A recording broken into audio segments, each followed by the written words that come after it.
ஒரு செடியில் நிறைய பூக்களும் காய்களும் கிடைக்க அந்த மண்ணோட தன்மையை நம்ம வளப்படுத்தணும். அந்த மண் தன்மையை வளப்படுத்துறதுக்கு நம்ம காய்கறி கழிவுகளை கீழே கொட்டாமல் அதை மண்ணில் கலந்து நம்ம கொடுக்கும்போது அந்த மண் உரமாக மாற்றி அந்த செடிகளுக்கு நல்ல ஒரு நுண்ணூட்ட சத்துக்களை கொடுக்கும். அப்போ நமக்கு கை நிறைய நம்ம அறுவடை பண்ண முடியும். ஒரு செடியோட வளர்ச்சிக்கு காரணம் நம்ம செலவே இல்லாமல் எப்படி நம்ம மாடி தோட்டத்தில் காய்கறி கழிவுகளை கொண்டு நம்ம உரங்க தயாரிக்க பழகிக்கணும்.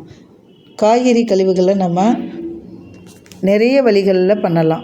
தினமும் சேர்கிற காய்கறி கழிவுகளை நம்ம கொஞ்சம் ஈரப்பதம் இல்லாமல் இது போல் நம்ம கொட்டி காய வச்சு எடுத்து வச்சுக்கலாம். எடுத்து வச்சுக்கிட்டு நம்ம மண் கலவையை ரெடி பண்ணிவிட்டு அந்த மண் கலவையில் உங்ககிட்ட சூடோமோனாஸ், ட்ரைகோடெர்ரிவரிமா, அசோஸ்பைரிலம் இருந்தால் அந்த மண்ணில் வேப்பம் புண்ணாக்கும் சேர்த்து கலந்து நம்ம மண் கலவையில் ரெடி பண்ணி வச்சுக்கலாம்.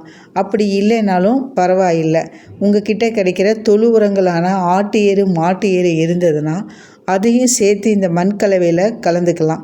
சாம்பல் சத்து இருந்தால் கூட உங்ககிட்ட அதையும் சேர்த்து நீங்கள் அந்த மண் கலவையில் கலந்துட்டு ஒரு லேயரு மண் போட்டுட்டு அடுத்த லேயரு நம்ம காய்கறி கழிவுகளை போட்டு திருப்பவும் மண் போட்டு மேலே மூடி காய்கறி கழிவு இப்படி மேலே நம்ம போட்டு வச்சு அந்த பக்கெட்டு ஃபுல்லாக நம்ம காய்கறி கழிவுகள்லாம் போட்டு நிரப்பி வச்சுட்டு அதுக்கப்புறம் அது கூட மண்புழுவை விடும்போது அந்த மண்புழுவே அந்த காய்கறி கழிவுகளை மக்க வச்சு நமக்கு தேவையான சத்துக்களை அந்த மண்ணில் இருக்க மண்புழுவே அந்த மண்ணை வளமான மண்ணாக மாற்றிடும். அதுக்கு நாம் ஒரு வாரம் 2 வாரம் அந்த மண்ணை எதுவும் டிஸ்டர்ப் பண்ணாமல் அப்படியே நம்ம ஒரு நிழலோரமாக வச்சிடலாம். அந்த நிழலோரமாக வச்சுட்டு அது கூட நம்ம அரிசி பருப்பு கழுவுற தண்ணியோ இல்லை மீன் கொஞ்சம் புளிக்க வச்ச மோர் இருந்ததுன்னா அதையும் நம்ம கலந்து அந்த மண் மேலே கொடுத்துக்கிட்டே வரலாம். ஒரு 1/4 கப்பு இல்லை ஒரு 1/2 கப்பு, நிறைய தண்ணி ஊற்ற தேவையில்லை. சும்மா அந்த ஈரப்பதம் லேசாக இருந்தால் போதும். அப்படி நம்ம கொடுத்துட்டு வரும்போது அது கூட நம்ம கிட்ட இருக்கிற ஆட்டு எரு இல்லைன்னா மாட்டு எரோட தொழு உரம் இருந்ததுன்னா அதையும் நம்ம அந்த மண்ணில் கொஞ்சம் தூவி நம்ம கொடுக்கும்போது இன்னும் கொஞ்சம் சீக்கிரமாக நம்ம போட்டிருக்க காய்கறி கழிவுகளை மக்க வைக்கிற வேலையை அந்த மண்புழுகள் பார்த்துக்கும்.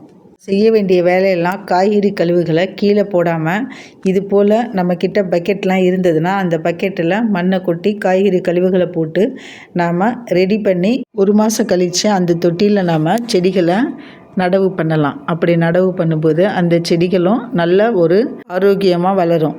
இன்னொரு வழி பார்த்தோம், நம்ம ஏற்கனவே செடி வச்சுருப்போம். அந்த தொட்டியில் ஒரு ஓரமாக குழி பறிச்சுட்டு ஒரு 1/2 அடியோ இல்லை ஒரு 1/4 அடியோ நம்ம குழி பறித்து கிளறி மேலே இருக்க அந்த தொட்டியோட மேல் பகுதியில் எப்பயும் சல்லிவேர் இருக்கும். அந்த சல்லிவேரையாக நம்ம கிளறி எடுத்துட்டு காய்கறி கழிவுகளை ஒரு ஓரமாக கொட்டி திரும்பவும் மண் போட்டு மூடிட்டு தண்ணி ஊற்றிட்டு வரும்போது இந்த மண்ணில் இருக்க நுண்கிருமிகளும் மண்புழுவுமே அதை உரமாக மாற்றி கொடுத்துரும் செடிக்கு.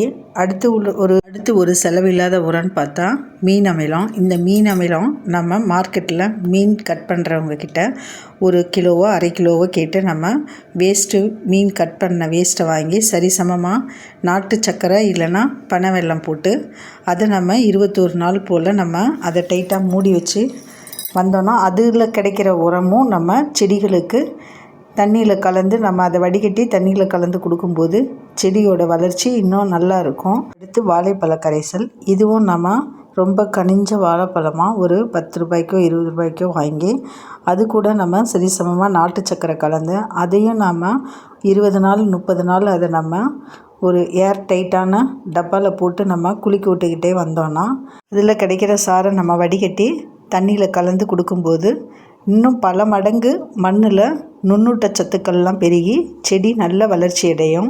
முட்டை கரைசல். இதுக்கு கொஞ்சம் செலவாகும். முட்டை, எலுமிச்சம்பழம், நாட்டு சக்கரை இதெல்லாம் கலந்து நம்ம 30 நாளில் ரெடி ஆயிரும். இதை பற்றி நான் ஏற்கனவே ஒரு வீடியோ போட்டிருக்கேன், அதில் போய் பார்த்துக்கோங்க. இந்த உரங்கள் எல்லாம் நம்ம செடிகளுக்கும் மண்ணுக்கும் நம்ம செடிகள் மேலேயும் பூச்சி விரட்டியாகவும் பயன்படுத்தும் போது செடிகளோட வளர்ச்சிகள் அபரிதமாக இருக்கும். இல்லைன்னா காய்கறி கழிவுகளை மிக்சியில் போட்டு அடித்து அதனோட சாரை நம்ம செடிகளுக்கு மண்ணிலையும் உடனடியாக கொடுக்கலாம். அரிசி பருப்பு கழுவுற தண்ணி, மீன் கறி அலசுகிற தண்ணி இது ரொம்ப முக்கியம். நம்ம செடிகளுக்கு செலவே இல்லாமல் கொடுக்கணும்னு நினச்சா இதெல்லாம் நம்ம உரமாக கொடுக்கும்போது மட்டும்தான் நம்ம செடிகளோட வளர்ச்சியை பார்க்க முடியும். அதிலேருந்து கொஞ்சமாவது நமக்கு தேவையானதை வாரத்துக்கு ஒரு 2-3 நாள் தேவையான ஈல்டை நம்மளால் எடுக்க முடியும். போல் நம்ம கரைசலெல்லாம் ரெடி பண்ணி வாரத்துக்கு 2 நாள் இலைகளுக்கும் மண்ணுக்கும் கொடுக்கும்போது செடிகளோட வளர்ச்சி நல்லாயிருக்கும்.